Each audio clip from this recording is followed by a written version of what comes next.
Hello there. The next set of lying WEF stooges are vying for their chance to win the Tory leadership. But in reality, who actually gives a f***?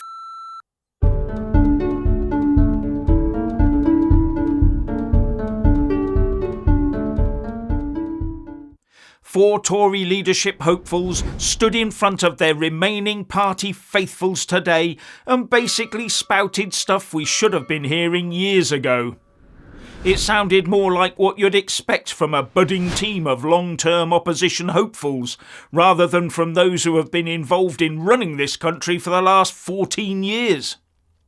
And by coming out with this stuff, they are hoping to get their way into leadership and then try and flog their flagging donkey of a party into some form of semi-activity.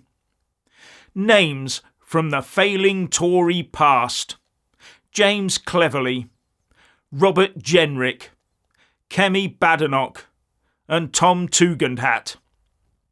And who really thinks that this person chosen at the end of the party leadership race of lame ducks will actually lead their party into the next election? But they know that they can promise to do this, that, or the other now to try and regain some popularity because they are in opposition and have no power to do anything at all. Empty promises from empty vessels with an empty party. The only hope the Tories have got is if Labour continues to make a complete dog's breakfast of everything they touch, and also that Nigel Farage and Reform UK fail to make political inroads. And as has been said so many times before, the Tories are just one cheek of the establishment uniparty anyway. What they say differs completely from what they deliver.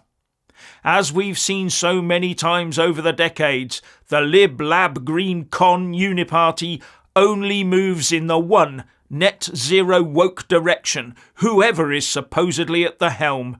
It makes no difference. They are all beholden to different interests than the livelihoods and well-being of the people of this country, whatever they say. Mainly because of the Marxist march through the institutions that none of our politicians fought against. None of them.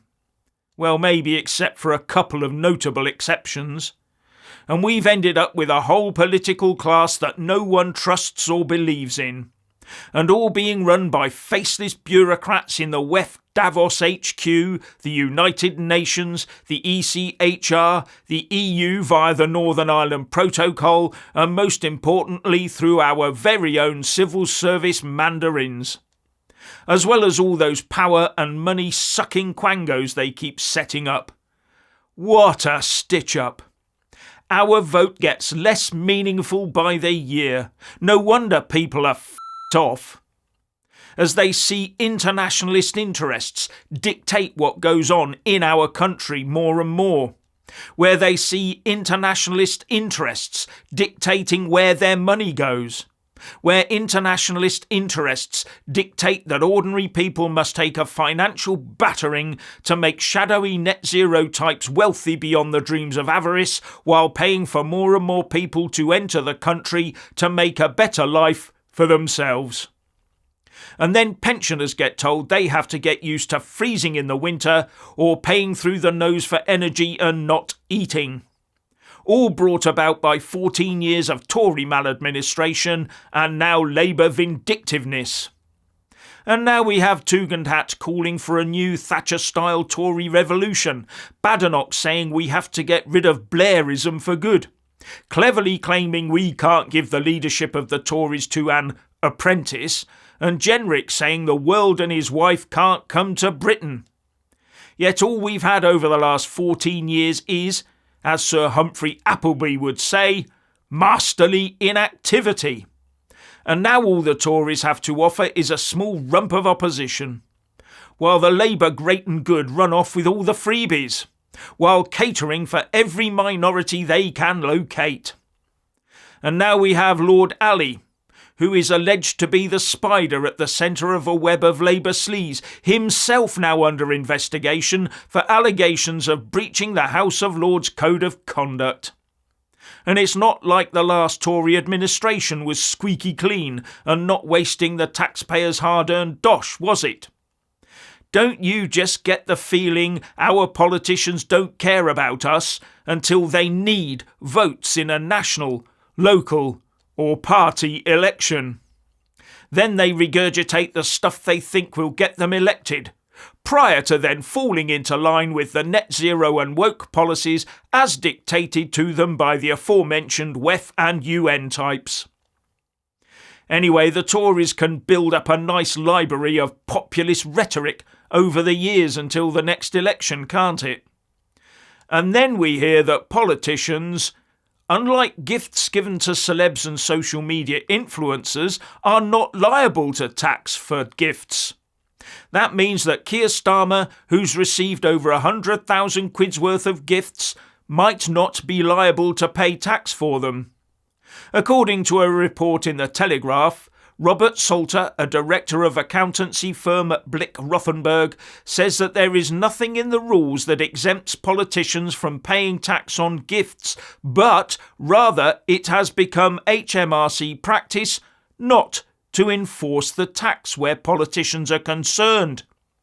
Yes, as ever, one rule for us, etc., etc., etc.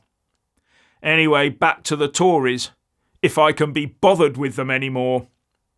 Now, the only hope they have is to try and beat Reform UK by being more Reform UK than Reform UK is. So expect to see a lot of policy stealing going forwards.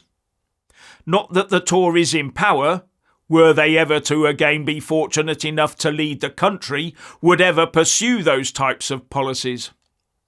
But the problem for the Tories is that they've done this time and time again. They've managed to beat their opposition and then squander it all, especially where Brexit was concerned.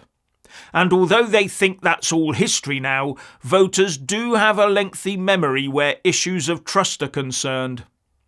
And even if Labour falls off the polls in the coming years, if they last that long, will it be the Tories that the voters turn to? Will the electorate blindly continue the automatic red to blue to red lurches as they have in the past? One hopes not. But the most concerning of outcomes would be if the electorate stayed away from the ballot boxes in ever larger numbers in the coming years. And that is a real possibility as voters see their wishes ignored and even find themselves on an even stickier wicket despite voting for the winning party thinking they would look after their interests. Unless politicians change their approach and really think about the British majority, the only people who will be avidly turning out are the minorities, who know they will be extremely well looked after. Sectarian politics, for example, could well thrive in the coming years, and those that try to work against it will be shut down as racists or worse. Anyway, the Tories need to first decide if they really are Conservative or not.